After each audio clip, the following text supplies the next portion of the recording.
नमस्कार दोस्तों। कैसे हैं आप सब। जैसा कि आपको पता है कि हम सब एक सीरीज चला रहे हैं जिसमें हम सी यू ई टी यू जी की जो एंट्रेंस एग्ज़ाम होता है उसमें पॉलिटिकल साइंस के पेपर के जो सिलेबस हैं, खास करके वो एन सी आर टी के सिलेबस से मैच कर रहे हैं। तो हम उन्हीं चीज़ों को डिस्कस करने की कोशिश कर रहे हैं। एक कोशिश है जिससे क्लास ट्वेल्थ पास कर चुके उन बच्चों का हेल्प हो सके जो कोई कोचिंग नहीं परचेज़ कर सकते हैं। तो उस सीरीज़ में हम ऑलरेडी डिस्कस कर चुके हैं चैप्टर 1, जिसमें हमने चैलेंजेस देखे, चैलेंजेस ऑफ इंडियन नेशन समझने की कोशिश की। सेकंड चैप्टर में हमने ये देखा कि सेकंड चैप्टर जो कि era of one party dominance था। तो इंडिपेंडेंस के बाद में जब इलेक्शन कराया जाता है तो हमने ये देखा कि किस तरह से कांग्रेस का डोमिनेंस शुरू के 3 इलेक्शन में 1951-52 में जो इलेक्शन हुआ उसमें, फिर 1957 में जो हुआ, फिर 1962 में जो हुआ, तो उसमें कांग्रेस बहुत ही बड़े मेजॉरिटी से जीत करके आई सत्ता में। और उसी को कांग्रेस सिस्टम भी कहा गया, कुछ साइंटिस्ट, सोशल साइंटिस्ट ने कहा। उसी को एरा, मतलब एक तरह से कहें वो जो टाइम था उसी को era of one party dominance rule कहा गया। तो कुल मिला जुला के हमने कांग्रेस के डोमिनेंस को देख लिया था। इसी चैप्टर में और भी कुछ बातें हैं कि किस तरह से इस पीरियड के दौरान, इसी के ड्यूरिंग कुछ अपोजिशन पार्टियां भी थीं जो बहुत ही एक्टिव थीं। और यही वो चीज़ था जो एक तरह से कहें इंडिया को एक यूनिक केस प्रोवाइड करा रहा था, क्योंकि दुनिया में और भी कई कंट्री थे जो एक तरह से कहें कि अंग्रेज़ों के चंगुल से, एक तरह से कहें वहाँ पर जो कॉलोनियल गवर्नमेंट थी वहाँ से वो आज़ाद हुए थे इंडिया की तरह। और वहाँ पर एक पार्टी की मेजॉरिटी की सरकार बन रही थी, वहाँ भी इलेक्शन हो रहे थे कहने के लिए। बट इंडिया का केस अलग क्यों था? इंडिया का केस अलग इसलिए था क्योंकि कांग्रेस के डोमिनेंस के अलावा भी अपोजिशन पार्टियों पर रिस्ट्रिक्शन नहीं था, वो इलेक्शन लड़ भी सकते थे। और अपोजिशन पार्टियों में से कुछ अपोजिशन पार्टियां बहुत एक्टिव थीं, वो इलेक्शन में जीत के भी आ रही थी, हालांकि उनका नंबर ऑफ सीट कम था। उसके कई फैक्टर हैं, उसको हम डिस्कस, कुछ फैक्टर को डिस्कस किए थे, कुछ को आज हम करने वाले हैं। बट एक और वजह था जो इंडिया को यूनिक बना रहा था। कांग्रेस के डोमिनेंस के बावजूद भी कांग्रेस में ही एक इंटरनल अपोजिशन मैकेनिज्म काम कर रहा था। कांग्रेस में कई तरह के फैक्शन थे, इंक्लूसिविटी तो था, साथ में जो लोग कांग्रेस के कार्यों से नाराज़ होते थे वो कांग्रेस से बाहर नहीं जाते थे, वो कांग्रेस को अपोज कर रहे थे, अंदर ही रह के अपोज कर रहे थे। तो वो इंटरनल अपोजिशन के रूप में काम कर रहे थे। ये था कांग्रेस में शुरुआत के, जब तक कांग्रेस का डोमिनेंस रहा शुरू के 3 जनरल इलेक्शन में। और यही वो केस था जो इंडिया को यूनिक बना रहा था। आज के इस वीडियो में हम ये समझेंगे कि इन कांग्रेस के डोमिनेंस के दौरान अपोजिशन पार्टियां क्या कर रही थीं, उनका सिचुएशन क्या था, और एक तरह से कहें कि उन अपोजिशन पार्टियों का ओरिजिन किस तरह से हुआ, कैसे वो डेवलप हुई, हम इसको समझने की कोशिश करेंगे। तो ये मेरा छोटा सा इंट्रो है। मैंने अपना ग्रेजुएशन BHU से किया है और पोस्ट ग्रेजुएशन हमारा पॉलिटिकल साइंस में हैदराबाद सेंट्रल यूनिवर्सिटी में चल रहा है। और अभी हमने रिसेंटली UGC नेट क्वालिफाई किया है पॉलिटिकल साइंस में। तो emergence of opposition parties, opposition पार्टियों का इमरजेंस कैसे हुआ ये समझते हैं। इंडिया में अगर हम नेशनल मूवमेंट के टाइम से ही देखें तो कांग्रेस के दौरान और कई पार्टियां थीं, और उन पार्टियों को हम अभी अपोजिशन नहीं बोल सकते क्योंकि तब जितनी पार्टियां थी सबका एक ही ध्येय था, और कोई ऐसा नहीं था कि कोई रूल कर रहा है कोई नहीं, सब अंग्रेज़, एक तरह से कहें ब्रिटिश गवर्नमेंट था, तो उसमें कई पार्टियां रूल कर रही थीं। तो इंडियन नेशनल कांग्रेस 1885 में सेटअप हुई। ये तो सबसे बड़ी पार्टी थी। आप जानते हैं कि मुस्लिम लीग जो सेटअप हुई 1906 में, लेकिन हम उसको यहाँ डिस्कस नहीं करने वाले हैं क्योंकि इंडिया के पार्टीशन के बाद में मुस्लिम लीग पाकिस्तान चली गई, तो इंडिया में बचा नहीं मुस्लिम लीग का कुछ। अ, और पार्टियों में जैसे कि कम्युनिस्ट पार्टी ऑफ इंडिया जो कि 1920s में 1920 के दशक में सेटअप होती है। 1925 के आसपास एक बहुत ही बड़े कम्युनिस्ट थे इंडिया के। उनका नाम था एम एन रॉय, जिन्होंने रेडिकल ह्यूमनिज्म का कॉन्सेप्ट दिया है। उसको हम आगे डिस्कस करेंगे अगर कभी मौका मिला तो उन्होंने इंडिया में कम्युनिस्ट पार्टी ऑफ इंडिया को सेटअप किया। और भी कुछ पार्टियां थीं जो एक तरह से कहें नेशनल मूवमेंट के टाइम पे ही इमर्ज, उनका ओरिजिन, उनके जन्म का जो एक तरह से कहें सीड था वो पड़ चुका था। जैसे कि हम जो प्रेजेंट में बीजेपी देखते हैं, भारतीय जनता पार्टी, उसका ओरिजिन आप चाहे 1950 के जनसंघ में देख सकते हैं, 50-51 के, या उसके पहले 1925 के आरएसएस में देख सकते हैं। वहाँ से उसकी एक पॉलिटिकल विंग के रूप में जनसंघ बना और उसके बाद में बीजेपी में कन्वर्ट हुआ और आज वो ऑल ओवर इंडिया में कई सारे स्टेट में रूल कर रहे हैं। तो मोटे तौर पे आप ये समझिए कि नेशनल मूवमेंट के टाइम पे कई तरह की एक तरह से कहें रिलीजियस ग्रुप भी थे जो बाद में उनका पॉलिटिकल ओरिएंटेशन हुआ, वो पॉलिटिकली एक्टिव हुई। जैसे आरएसएस की हम बात करें तो जनसंघ आरएसएस की आइडियोलॉजी पे ही बना एक पॉलिटिकल ऑर्गेनाइजेशन था जो पावर को कैप्चर करना चाह रहा था, क्योंकि आरएसएस तो इलेक्शन लड़ नहीं रहा था। तो कुछ पार्टियां थीं जो 1952 के पहले एक्टिव थीं, जैसे कि हम बात किए सीपीआई की।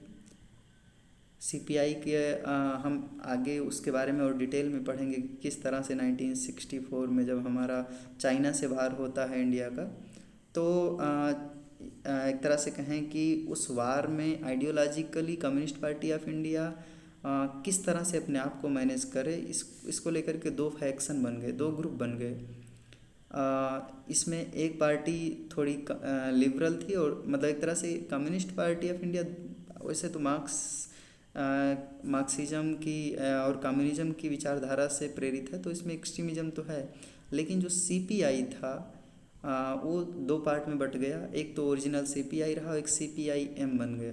तो जो सीपीआई-एम था वो थोड़ा ज़्यादा ही एक्सट्रीमिस्ट था और इसका ओरिएंटेशन, इसका झुकाव जो था वो थोड़ा चाइना और रसिया की आइडियोलॉजी जो थी वहाँ की, माओ की आइडियोलॉजी हो गई या इन सब जिन पे वो कंट्री ज़्यादा आगे बढ़ रहे हैं उनकी आइडियोलॉजी की तरफ ज़्यादा उसका ओरिएंटेशन था। तो सीपीआई-एम बना 1964 में।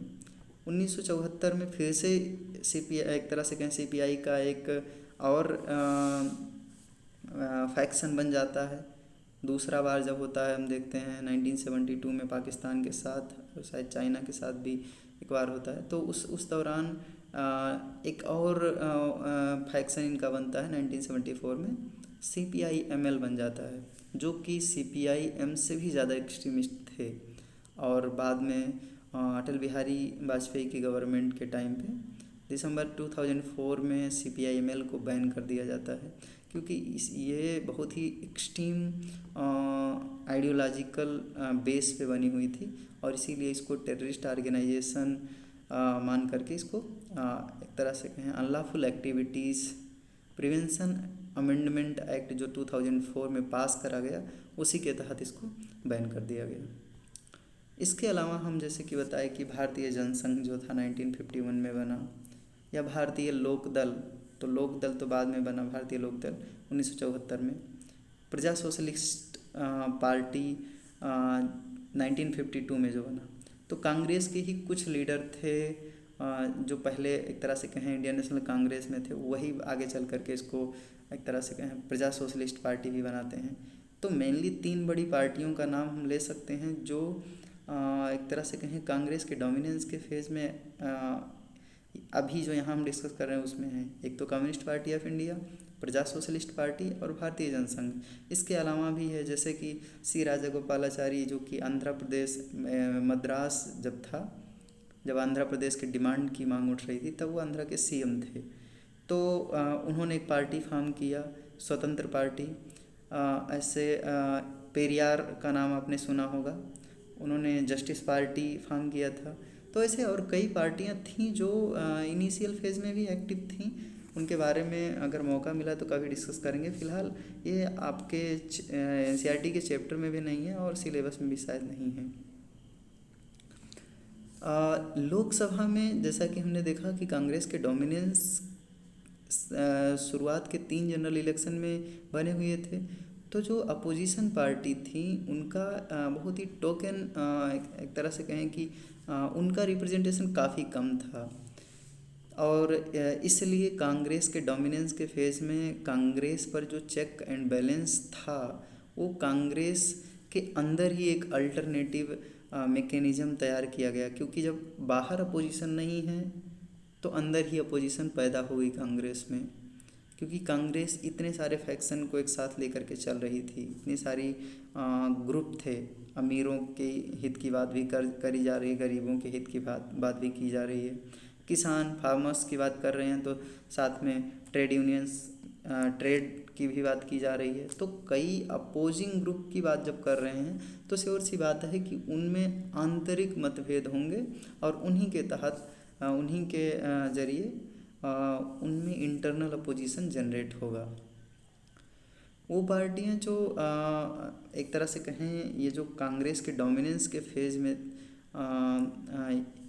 ये जो पार्टियां जन्म ली, जैसे कि हम देखते हैं कि प्रजा सोशलिस्ट पार्टी की हम बात करें, जो भी हम बात की, वो इंडियन नेशनल कांग्रेस से ही जनरेट हुई थी, या फिर और भी सोशलिस्ट पार्टी आगे हम डिस्कस करेंगे, वो भी कांग्रेस से ही जन्म ली। बाद में हम देखते हैं इंडियन नेशनल कांग्रेस 1966 में, फिर 1972 में, 1998 में। आज जो आप देखते हैं कई तरह की, जैसे तृणमूल कांग्रेस पार्टी हो गई, TMC, या फिर और भी कई पार्टियां हैं, वो कांग्रेस से ही जनरेट हुई हैं। तो कहने का तात्पर्य ये है कि कांग्रेस के डोमिनेंस के फेज़ में कांग्रेस के अंदर का जो अपोजिंग मैकेनिज़्म था वो तो था, बाहर जो छोटी छोटी पार्टियां थीं उन्होंने कई बड़े इम्पोर्टेंट लीडर पैदा किए। जैसे कि हम बात करें बहुत ही इम्पोर्टेंट प्राइम मिनिस्टर अगर हम बात करें इंडिया के, एक अटल बिहारी वाजपेयी, तो वो उस समय के जनसंघ एक तरह से जो अपोजिशन था उसमें थे। बाद में जो जनता पार्टी बनी और उसके बाद में BJP, तो एक तरह से ये बहुत ही इम्पोर्टेंट लीडर, जैसे कि हम अगर हम बात करें मुलायम सिंह यादव की, या फिर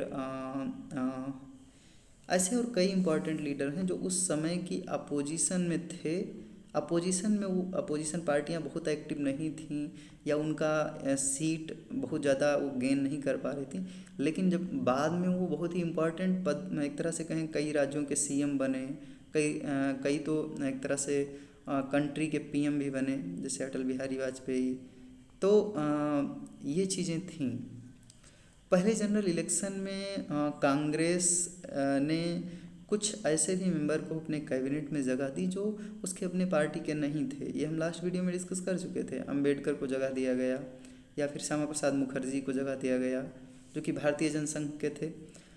तो जवाहरलाल नेहरू की हम बात करें, Jawaharlal Nehru often refer to his fondness for socialist party and invited socialist leader like Jayaprakash Narayan to join his government. तो जैसा कि हम जानते ही हैं कि नेहरू का जो इंक्लिनेशन था, जो झुकाव था, वो सोशलिज्म की तरफ ज़्यादा था, लेकिन वहीं पर वो जो कई तरह की इंडस्ट्रीज़ हैं उनको मॉडर्न इंडिया का टेम्पल बोलते थे। मतलब ये कि इंडस्ट्रीज़ के साथ में वो इंडस्ट्रीज़ को भी इम्पोर्टेंट मानते थे, साथ में वो उनका मानना था कि सोशलिज़म प्रेजेंट कंडीशन को, उस समय की जो प्रेजेंट कंडीशन रही होगी जिसमें अनएम्प्लॉयमेंट, पावर्टी और कई तरह की प्रॉब्लम्स जो थीं, खास करके इकोनॉमिक प्रॉब्लम, उसमें इंडस्ट्रीज़ को डेवलप करना ज़्यादा ज़रूरी है, अदरवाइज़ कंट्री में प्रॉब्लम्स बनी रहेंगी।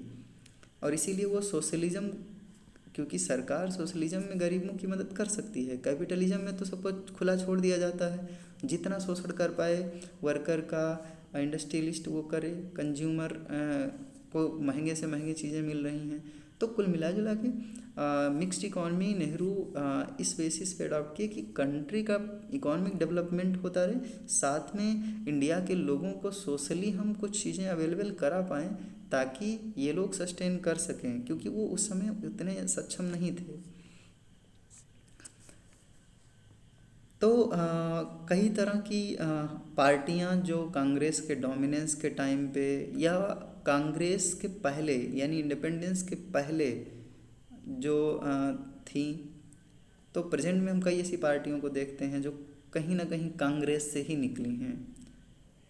तो अगर हम बात करें जैसे 1885 में कांग्रेस का इस्टेब्लिशमेंट होता है, जब गांधी जी के द्वारा नॉन कोऑपरेशन मूवमेंट किया जाता है और चौरी चौरा इंसिडेंट के बाद में नॉन कोऑपरेशन फेल हो जाता है, गांधी जी को अरेस्ट कर लिया जाता है, तो उनके अब्सेंस में जो इंडियन नेशनल कांग्रेस था वो दो पार्ट में डिवाइड हो जाता है।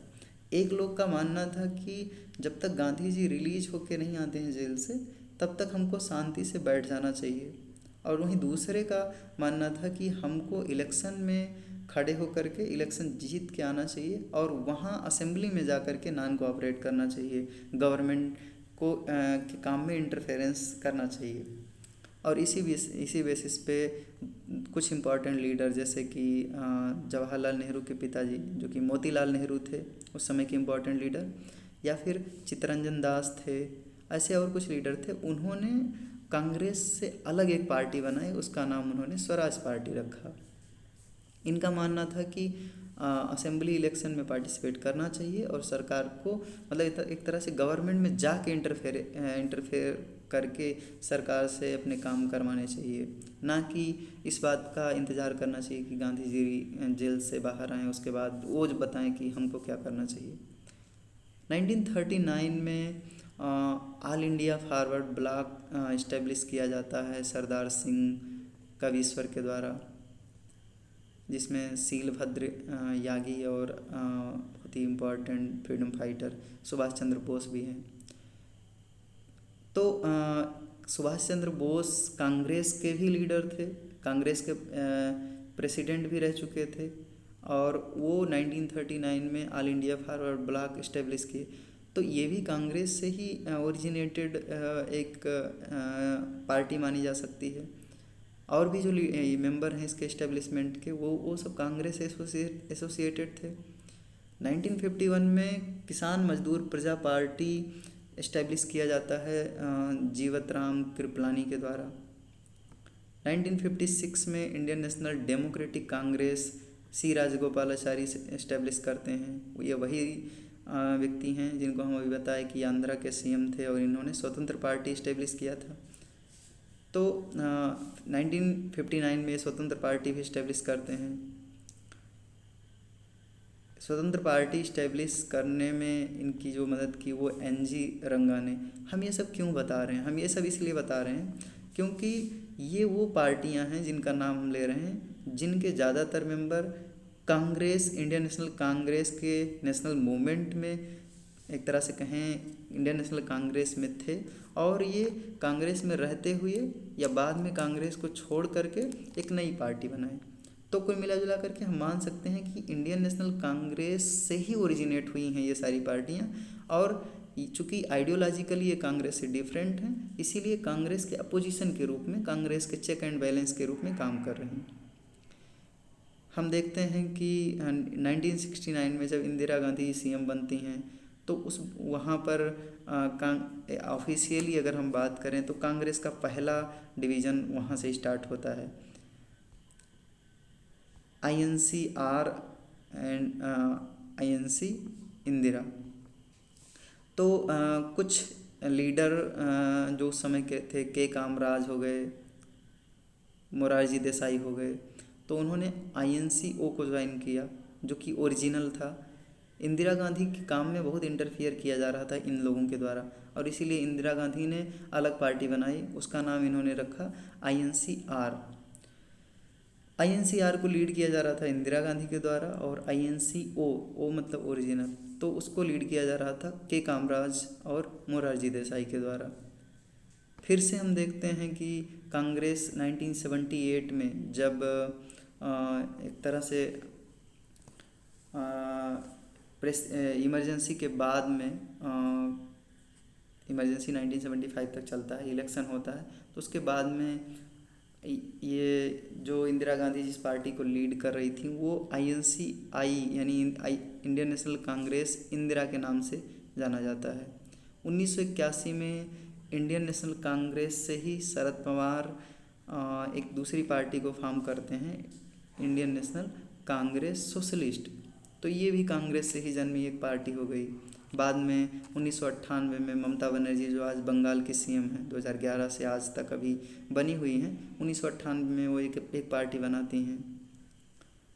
फिर हम देखते हैं कि नेशनलिस्ट कांग्रेस पार्टी बनती है शरद पवार के द्वारा। ये वही शरद पवार हैं जिन्होंने Indian national Congress socialist party बनाया था 1981 में। ये सारी पार्टियां कांग्रेस से ही जन्मी हुई हैं और समय समय पर ये कांग्रेस के अपोजिशन के रूप में काम की।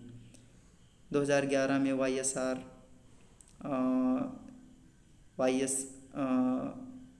YSR कांग्रेस का इस्टेब्लिशमेंट होता है, जिसके प्रेजेंट जगन मोहन रेड्डी प्रेजेंट में CM हैं आंध्रा के। तो ये सारी चीज़ें हैं, ये कांग्रेस से ही जन्मी वो पार्टियां हैं जो समय समय पर कांग्रेस के चेक एंड बैलेंस के रूप में काम की। और आज़ादी के बाद में कई पार्टियां तो कांग्रेस के सीधे अपोजिशन के रूप में काम की, जैसे मतलब एक तरह से कई राज्यों में तो इन्हीं में से कुछ पार्टियां सीधे कांग्रेस के अपोजिशन के रूप में काम कर रही हैं। आज़ादी के टाइम पे भले ही स्वतंत्र पार्टी सीधे अपोजिशन के रूप में स्वराज पार्टी ना काम की हो, या फिर all India forward block opposition के रूप में काम ना किया हो, लेकिन ये चेक एंड बैलेंस मेंटेन करते थे और इसीलिए इनको पढ़ना यहाँ ज़रूरी हो गया। कांग्रेस के डोमिनेंस के बाद में हम देखते हैं, जब तक कांग्रेस का डोमिनेंस फेज था तब तक हम पॉलिटिक्स में किन चीज़ों को डिस्कस कर रहे थे। तब तक हम पॉलिटिक्स में सेकुलरिज्म को डिस्कस कर रहे थे। तब ये माना जाता था कि कास्ट जैसी चीज़ें डिस्कस करना पॉलिटिक्स में बहुत गलत है। और ये वही फेज था जब कांग्रेस एक तरह से कहें, कांग्रेस इंक्लूसिविटी की भी बात एक तरफ कर रही थी, वहीं दूसरी तरफ कांग्रेस गवर्नमेंट हो या और अपोजिशन गवर्नमेंट हो, उसमें अपर कास्ट का एक तरह से कहें पॉपुलेशन काफ़ी ज़बरदस्त था, लोअर कास्ट का रिप्रेजेंटेशन ज़्यादा नहीं था। इसके बाद भी कांग्रेस ये समझाने में सफल थी कि हम सभी समाज के सभी समूहों का रिप्रेजेंटेशन कर रहे हैं। धीरे धीरे जब चौधरी चरण सिंह एक तरह से 1960s में खास करके हिंदी बेल्ट और वो पंजाब हरियाणा वाले क्षेत्र में एक्टिव होते हैं, तब वहाँ से स्टार्ट होता है किसानों की बात करना पॉलिटिक्स में। उसके पहले किसान रिप्रेजेंटेशन की बात नहीं चल रही थी, सीधा सीधा विकास की बात की जा रही थी, विकास का हवा हवाई किया जा रहा था। और उसके चलते ना तो पॉलिटिक्स में ये देखा जा रहा था कि लोअर कास्ट से कितने लोग आ रहे हैं, ना तो ये देखा जा रहा था कि किसानों के कितने रिप्रेजेंटेटिव आ रहे हैं, ये सारी चीज़ें नहीं थीं। लेकिन 1960s में जो हम ग्रीन रेवोल्यूशन देखते हैं, वो चौधरी चरण सिंह के ही प्रयासों का एक नतीजा था। अब 1970s के एंड तक और 1980s में एक नए पॉलिटिक्स का एक तरह से शुरुआत हो चुका था। वो पॉलिटिक्स रिप्रेजेंटेशन में, खास करके पार्लियामेंट हो या असेंबली इलेक्शन में, जो रिप्रेजेंटेटिव हैं वो उनकी बैकग्राउंड चेक करने लगा था कि वो किस तरह की बैकग्राउंड से आ रहे हैं। मतलब वो SC बैकग्राउंड से हैं या ST से हैं या OBC से हैं या जनरल से हैं, किस बैकग्राउंड से हैं, उनकी कास्ट क्या है, ये सारी चीज़ें। तो ये मानना जाने लगा था कि जो मतलब राजनीति में भी लोअर कैटेगरी का उतना ही रिप्रेजेंटेशन होना चाहिए उनकी पॉपुलेशन के हिसाब से जितना अपर कैटेगरी के लोग हैं। और यहीं से दलित पॉलिटिक्स शुरू होता है, आइडेंटिटी पॉलिटिक्स। पहली बार एक तरह से कहें कि जातियों के आरक्षण की बात यहीं स्टार्ट हो गई 1970s में। और इसका नतीजा ये हुआ कि इंदिरा गांधी के बाद में 1979 में जब एक तरह से कहें जनसंघ की सरकार आई, भारतीय जनसंघ करके, ठीक, तो उसने पहली बार एक कमीशन बिठाया कि वो बताए कि क्या आरक्षण को लागू किया जा सकता है। और आखिर हम देखते हैं कि बाद में 1990 में आरक्षण जो कि मंडल कमीशन सेटअप किया गया था, उसके आधार पे अदर बैकवर्ड कास्ट को आरक्षण दिया गया। निचली जातियों में जैसे कि हम SC ST की बात करें, जो लोअर कैटेगरी मानी जाती हैं, उनके रिप्रेजेंटेशन तो कॉन्स्टिट्यूशन में दिए गए थे कि किस तरह से उनको, मतलब उनका जो आरक्षण है वो चीज़ें, लेकिन अदर बैकवर्ड कास्ट का जो आरक्षण था वो नहीं मिला हुआ था उनको, और ये मंडल कमीशन की रिपोर्ट के आने के बाद में मिल गया। तो मेनली हम ये कहना चाह रहे हैं कि किस तरह से पॉलिटिक्स चेंज हो रहा है, ये समझने की आप कोशिश कीजिए। शुरू में सेकुलरिज्म, डेवलपमेंट, साइंटिफिक चीज़ें ज़्यादा डिस्कस हो रही हैं, किस तरह से हम इकॉनमी को डेवलप करें साइंटिफिक बेसिस पे। इस बात पर बिल्कुल ध्यान नहीं दिया गया कि पॉलिटिक्स में लोअर कास्ट के अगर लोग, OBC के, SC के, ST के लोगों का अगर रिप्रेजेंटेशन नहीं है तो इनकी बातें कौन करेगा, ये बात ध्यान में नहीं रखा गया। वहीं पर बाद में किसान पॉलिटिक्स स्टार्ट होता है 1960s में, और उसके बाद में हम देखते हैं कि कास्ट पॉलिटिक्स स्टार्ट होता है। और आज नतीजा ये है कि आज ना सिर्फ एक तरह से कहें हमारे रिप्रेजेंटेटिव्स में, बल्कि कई कई क्षेत्रों में रिजर्वेशन के आने के बाद में अलग अलग कैटेगरी के लोगों का एक तरह से कहें रिप्रेजेंटेशन सुनिश्चित हुआ है, और उसी के आधार पर उनका डेवलपमेंट हो रहा है। हालांकि आए दिन हम देखते रहते हैं कि कई यूनिवर्सिटी के जो BC हैं वो अपर कास्ट के हैं, या और चीज़ें बाद में डिस्कस करेंगे, ये इस चैप्टर के लिए रिलेवेंट नहीं है। अब हम डिस्कस करते हैं कम्युनिस्ट पार्टी ऑफ इंडिया क्या था, ये इसकी क्या स्टोरी है। तो 1917 में, आपको पता है, हिस्ट्री में आप सुने पढ़े होंगे, बोल्शेविक रेवोल्यूशन होता है रसिया में। उसी की आइडियोलॉजी से इंस्पायर होकर के इंडिया में 1920s में MN रॉय ने 1925 में इसका इस्टेब्लिशमेंट किया। इसका इस्टेब्लिशमेंट ताशकंद में हुआ था, कुछ स्पेसिफिक क्वेश्चन में अगर पूछ लिया जाए तो। लेकिन मतलब एक तरह से कहें CPI जो कम्युनिस्ट पार्टी ऑफ इंडिया है वो बाहर हुआ था, लेकिन ये माना जा रहा है कि वो इंडिया की ही पार्टी है, तो उसी आधार पे आप समझिए।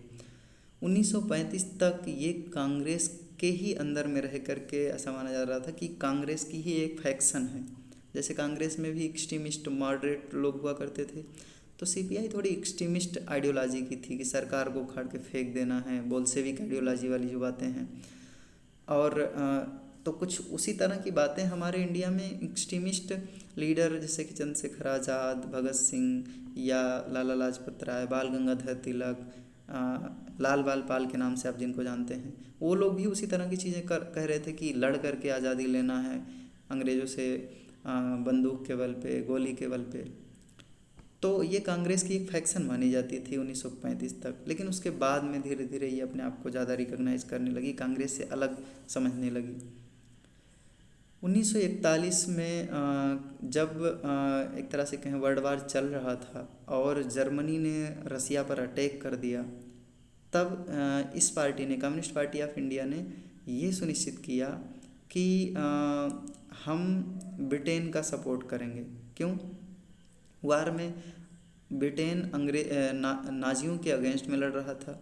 पूरी बात समझने की कोशिश कीजिए कि वर्ल्ड वार चल रहा है और इंडिया पर ब्रिटेन का रूल है।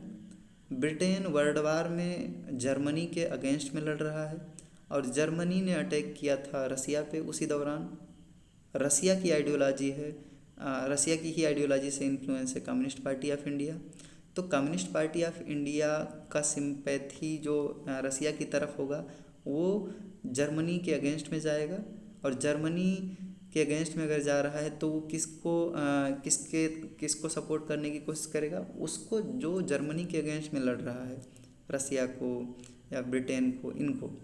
तो ब्रिटेन इंडिया में रूल कर रहा था, तो इसीलिए वो ब्रिटेन को सपोर्ट किए, और इसी आधार पे 1941 में, मतलब वो एक तरह से ये सपोर्ट किए। CPI का कांग्रेस से भी तगड़ा, बहुत ही बड़ा एक तरह से कहें सोसाइटी में मैकेनिज़्म था, उसके डेडिकेटेड कैडर था। जैसे कि राज्य स्तर पे, राज्य में फिर जिला स्तर पे, जिला में तहसील, तहसील में फिर ग्राम सभा, ग्राम सभा में गांव, इनके कैंडिडेट हुआ करते थे जो वहाँ की चीज़ों, एक तरह से कहें अपनी आइडियोलॉजी का प्रसार करना और काम करना। जैसे आज हम देखते हैं अलग अलग पार्टियों के लोग, उनका अपना कैडर बना हुआ है। तो इस समय मतलब उसी समय कम्युनिस्ट पार्टी ऑफ इंडिया का इतना बड़ा कैडर था। However independence raise different voice in the party.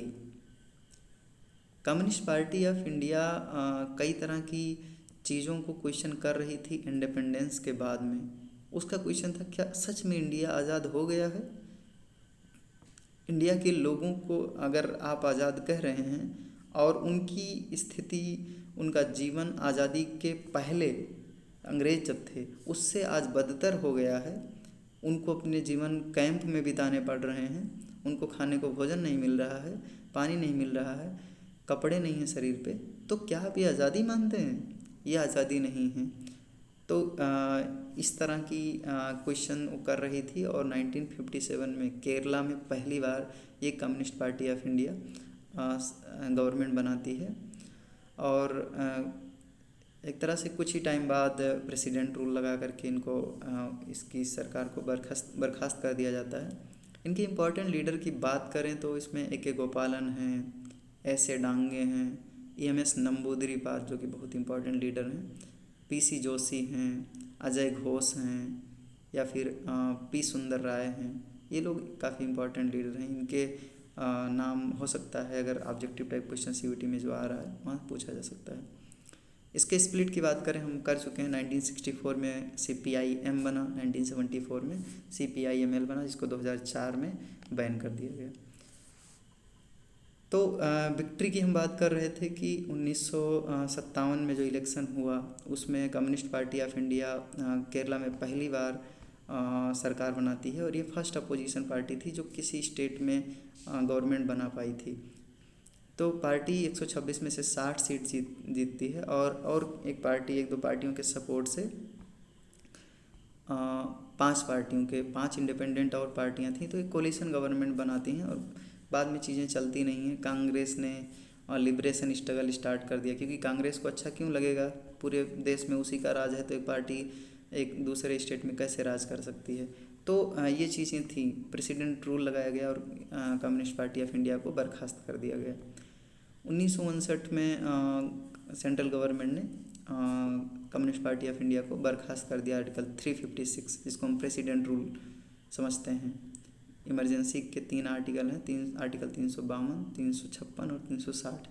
तो आर्टिकल 356 में प्रेसिडेंट रूल लगाया जाता है, किसी स्टेट की स्टेट गवर्नमेंट को हटा करके वहाँ पर एक तरह से पूरा शासन सेंट्रल गवर्नमेंट के प्रेसिडेंट को दे दिया जाता है।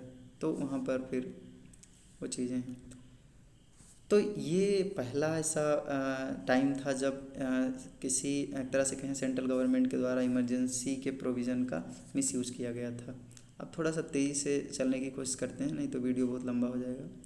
सोशलिस्ट पार्टी जो कि कांग्रेस, एक तरह से कहें कि कांग्रेस के कुछ लीडर जो कांग्रेस की आइडियोलॉजी से खुश नहीं थे, उसके काम से खुश नहीं थे, 1934 में एक तरह से कहें कि एक पार्टी बनाते हैं। उनका टारगेट था कि एक रेडिकल और इगैलिटेरियन कांग्रेस बनाया जाए जो ज़्यादा पिछड़े तबके की बात करे। इसमें कुछ इम्पोर्टेंट लीडर जयप्रकाश नारायण, राम मनोहर लोहिया, आचार्य नरेंद्र देव, रामवृक्ष बेनीपुरी और रामधारी सिंह दिनकर, ये इम्पोर्टेंट लीडर थे। मीनू मसानी। ये 1948 में कांग्रेस में एक अमेंडमेंट होता है कि अगर आप किसी और पार्टी के मेंबर हैं तो आप कांग्रेस के मेंबर नहीं रह सकते, और अगर आप कांग्रेस के मेंबर हैं तो और पार्टी के मेंबर नहीं रह सकते। इस आधार पे कई लोगों को कांग्रेस छोड़नी पड़ती है और इसी से जो कांग्रेस सोशलिस्ट पार्टी था वही सोशलिस्ट पार्टी 1948 में बन जाता है। आगे हम देखते हैं कि 1955 में कांग्रेस ने अपने आप को बदला और अपने आप को ये कहा कि हम सोशलिस्ट पैटर्न ऑफ सोसाइटी को मानते हैं। तो इससे सोशलिस्ट पार्टी के सामने एक डिलेमा आ गया, क्योंकि कांग्रेस ने वही चीज़ें अडॉप्ट कर ली जो एक सोशलिस्ट पार्टी बोल रही थी। तो इसमें अगर इम्पोर्टेंट लीडर की बात करें, जयप्रकाश नारायण, अच्युत पटवर्धन, अशोक मेहता, आचार्य नरेंद्र देव, राम मनोहर लोहिया, SM जोशी, ये लोग थे। रामधारी सिंह दिनकर भी हैं। तो सोशलिस्ट पार्टी भी कई तरह के फैक्शंस, कई तरह की इसमें विखंडन होते हैं। जैसे कि हम आज जो देखते हैं जनता दल यूनाइटेड, जनता दल सेकुलर, तो ये सब कांग्रेस, राष्ट्रीय जनता दल, समाजवादी पार्टी, ये सारे पार्टियां जो हैं ये सोशलिस्ट पार्टी की ही आइडियोलॉजी में थोड़ा थोड़ा चेंज करके अपने आप को फॉर्म किए हुए हैं। भारतीय जनसंघ जो कि 1951 में सेटअप होता है, डोमिनेंस, कांग्रेस के डोमिनेंस के टाइम पे राइट विंग की एक इम्पॉर्टेंट पार्टी मानी जाती है। तो इसका एक तरह से कहें कि इसका जो जैसे कि हम शुरू में ही बात किए कि इंडिपेंडेंस के पहले जो हिंदू महासभा और राष्ट्रीय स्वयंसेवक संघ था, उसी की एक पॉलिटिकल विंग के रूप में इसका जन्म होता है कि ये इलेक्शन लड़ेगी और जो RSS और हिंदू महासभा की आइडियोलॉजी है उनको एक तरह से कहें कंप्लीट करने के लिए, पूरी करने के लिए ये हेल्प करेगी। तो इसका मेन टारगेट था 1 कंट्री 1 कल्चर 1 नेशन। और शुरुआत में इंडिपेंडेंस के बाद में जब लैंग्वेज को लेकर के इशू उठे तो इसमें इसका टारगेट था कि हम इंग्लिश को हटा करके हिंदी को राष्ट्रीय भाषा घोषित करें, पूरे देश में हिंदी एकमात्र भाषा मानी जाए अगर हम नेशनल लैंग्वेज की बात करें तो इसका एक टारगेट भारतीय जनसंघ का ये भी था। पाकिस्तान और इंडिया को यूनाइट करने का भी इनका टारगेट बार बार ही अखंड भारत के नाम से ये चीज़ें लगाते रहते हैं। तो कुल मिला जुला के अखंड भारत अगर हम बात करें, प्राचीन काल में जो अखंड भारत था वो सिर्फ इंडिया पाकिस्तान नहीं था, उसमें और भी चीज़ें थीं। खैर इनकी जो आइडियोलॉजी में था कि पाकिस्तान इंडिया से डिवाइड हुआ है तो पाकिस्तान को फिर से यूनाइट करना है, उसको अखंड भारत बनाना है, ये इनके टारगेट में था। इन्होंने जब चाइना अटैक किया तो इनका सीधा मतलब ये एक तरह से अपोजिशन में थे उस समय 1964 में। तो ये बार बार सरकार को प्रेशराइज करने लगे कि हमको भी न्यूक्लियर वेपन बनाना चाहिए। और तो आखिरकार हम देखते हैं 1964 में एटॉमिक टेस्ट होता है, फिर हम 1998 में भी देखते हैं। तो इनके प्रेशर का रिजल्ट भी हो सकता है और सरकार का अपना एक तरह से कहें कि सरकार को भी ज़रूरत महसूस हुई। इनके इम्पॉर्टेंट लीडर की अगर हम बात करें तो श्यामा प्रसाद मुखर्जी, दीनदयाल उपाध्याय या ऐसे कुछ इम्पॉर्टेंट लीडर हैं। भारतीय जनता पार्टी एक तरह से कहें भारतीय जनसंघ ही आगे बढ़ करके भारतीय जनता पार्टी बना और जो आज एक तरह से कहें नियरली ऑल ओवर इंडिया में रूल कर रही। तो ये चीज़ें थी भारतीय जनसंघ के बारे में। अब है कुछ इम्पॉर्टेंट लीडर बचे हुए हैं जो पूरे चैप्टर में इधर उधर बिखरे पड़े थे, हम उनको कंपाइल करने की कोशिश किए हैं।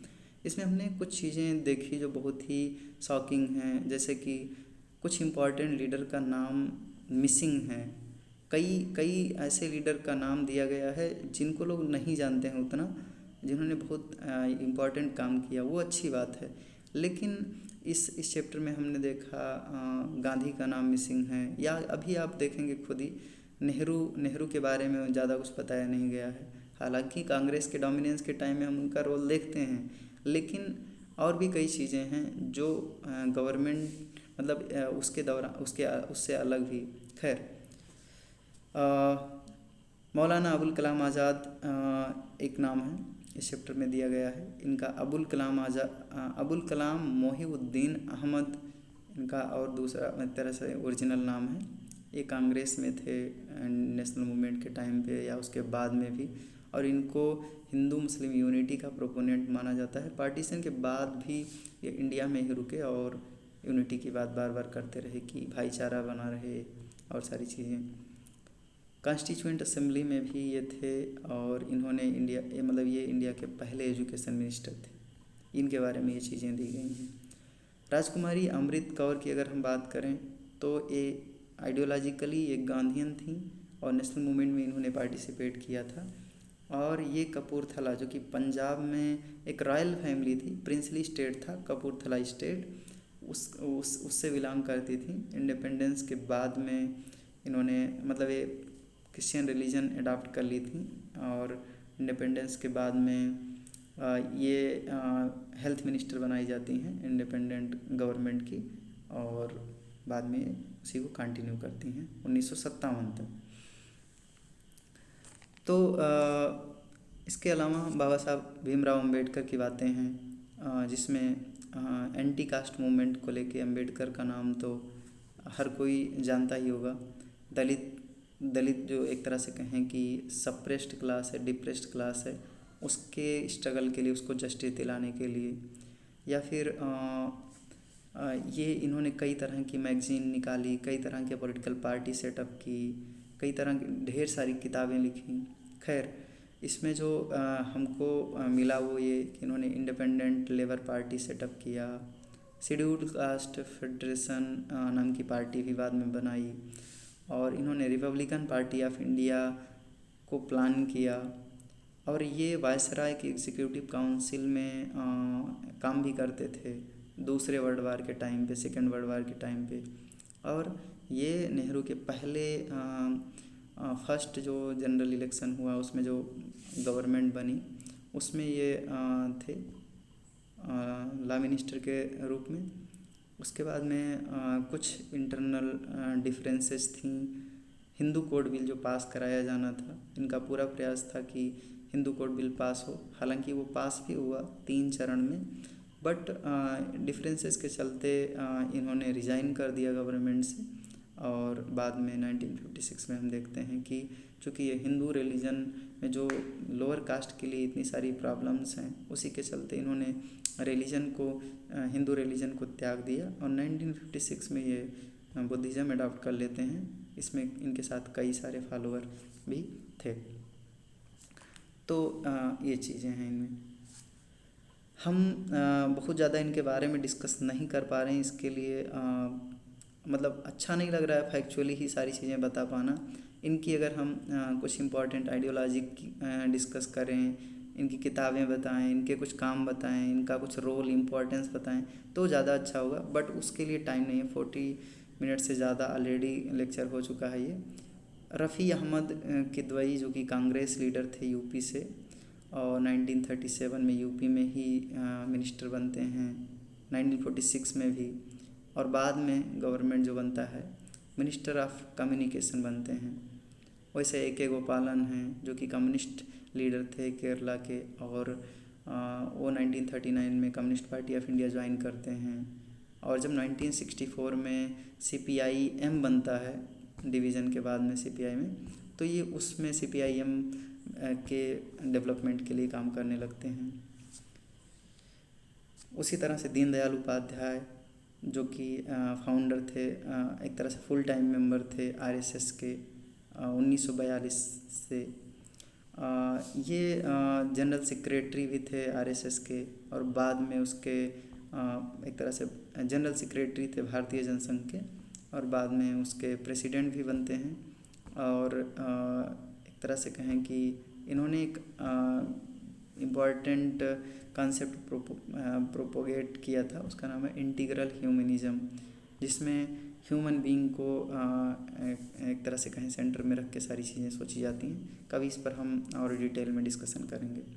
श्यामा प्रसाद मुखर्जी के बारे में बार बार हम डिस्कस कर ही रहे हैं कि ये हिंदू महासभा के लीडर थे, इन्होंने भारतीय जनसंघ को फाउंड किया था, ये पहले प्रेसिडेंट थे भारतीय जनसंघ के, और नेहरू ने इनको अपने कैबिनेट में जगह दी। डिफरेंसेस के चलते इन्होंने भी, क्योंकि ये अलग अलग पार्टियों के लोग हैं तो कोऑपरेट कर पाना थोड़ा मुश्किल रहा होगा, और उसी के चलते ये रिज़ाइन कर दिए। पॉलिसी जो थी जम्मू कश्मीर पे, उसको लेकर के इन्होंने अपोज किया नेहरू की गवर्नमेंट में, कैबिनेट में, और बाद में इन्होंने रिज़ाइन कर दिया। ये जनसंघ कश्मीर को लेके, कश्मीर पॉलिसी जो थी सरकार की शुरुआत में, जिसमें हम देखते हैं कि हम यूनाइटेड नेशन में भी गए कश्मीर इशू को लेकर के, तो उसी इशू को लेकर के एजिटेशन कर रहे थे, और इनको अरेस्ट कर लिया जाता है, और डिटेंशन में ही, मतलब कि वो अरेस्ट ही थे, तभी कुछ संदिग्ध तरीके से इनका डेथ हो जाता है। तो ये चीज़ें हैं इनके बारे में। चेंजिंग मेथड ऑफ वोटिंग दिया है चैप्टर में, पहले हम किस तरह का वोटिंग कर रहे थे, आज कैसे। पहले हम बैलेट बॉक्स यूज़ कर रहे थे, बैलेट बॉक्स पे इलेक्शन के सिंबल होते थे, कैंडिडेट की पहले कैंडिडेट का नाम होता था, बाद में फ़ोटो आने लगा। तो समय समय पर इलेक्शन कमीशन ने कई तरह के सुधार किए हैं, तो उसी के बारे में यहाँ पर है। आज हम ईवीएम यूज़ कर रहे हैं, तो ये ईवीएम का पहला जो कोशिश इलेक्शन कमीशन के द्वारा किया गया वो 1990s में किया गया। बाद में पूरे देश में ईवीएम 2004 में अडॉप्ट कर लिया जाता है, और आज तो हम देख रहे हैं पूरे देश में ईवीएम से जनरल इलेक्शन, असेंबली का भी, पार्लियामेंट का भी कराया जा रहा है। कुछ इंपॉर्टेंट कोटेशन इस चैप्टर में ऐड किए गए हैं, जैसे कि in India hero worship plays a part in its politics unequalled in magnitude by the part it plays in politics of any other country, but in politics hero worship is sure road to degradation and eventual dictatorship. इसमें doctor Bhimrao Ambedkar ये कहना चाह रहे हैं कि hero worship, जैसे हम prime minister को ही सब कुछ मानने लगते हैं, जैसे कि अभी प्रेजेंट में मोदी हैं, तो हम किसी भी काम को लेकर के उसका क्रेडिट मोदी को देने लगते हैं, ठीक है। तो या फिर हम मानने लगते हैं कि जो गवर्नमेंट है उसमें कुछ भी कमियां नहीं हैं, मतलब एक तरह से जो हीरो का काम है मूवी में, उसमें वो गलत भी कर रहा है तो उसको जस्टिफाई करने की कोशिश की जाती है। तो जैसे कोई मूवी देख रहे हैं, उसमें हीरो अगर चोरी भी कर रहा है तो उसके प्रति हमारी सिंपैथी बनी हुई होती है, इस तरह मूवी को फॉर्म किया जाता है। तो इसमें अम्बेडकर ये बता रहे हैं कि पॉलिटिक्स में हीरो वर्शिप डिक्टेटरशिप की तरफ लेकर जाता है। एक व्यक्ति जिसको आप हीरो कंसीडर कर रहे हैं, वही एक दिन, जैसे कि इंदिरा गांधी का केस ले लीजिए, वही एक दिन कंट्री में इमरजेंसी लगाएगा, वही एक दिन पूरे कंट्री को अपने कब्जे में ले लेगा, तो हीरो वर्शिप ठीक नहीं है। उसी तरह से जवाहरलाल नेहरू का ये कोटेशन है कि Tandon election is considered by Congress member more important than my presence in the government or Congress. I have completed exhausted my utility both in Congress and government. तो इनके एक तरह से कहें कि कांग्रेस प्रेसिडेंट को लेकर के एक इलेक्शन था, इसमें टंडन थे इलेक्शन में, तो उसको लेकर के सी राजगोपालाचारी, जिनको राजा जी के नाम से जाना जाता है, उनको नेहरू ने एक लेटर लिखा था। तो वो अपनी बातें बता रहे हैं कि किस तरह से कांग्रेस में उनकी विशेष उनकी इच्छाओं का ख्याल नहीं रखा जा रहा है, तो ये चीज़ें हैं। खैर, वीडियो काफ़ी लंबा हो गया है। आप अपनी क्वेरीज़, आप अपने कमेंट, आप प्रतिक्रियाएं कमेंट बॉक्स में लिख सकते हैं, जो भी क्वेश्चन हो या जो भी बातें हों। बाकी मिलेंगे किसी अगले वीडियो में, तब तक के लिए जय हिंद।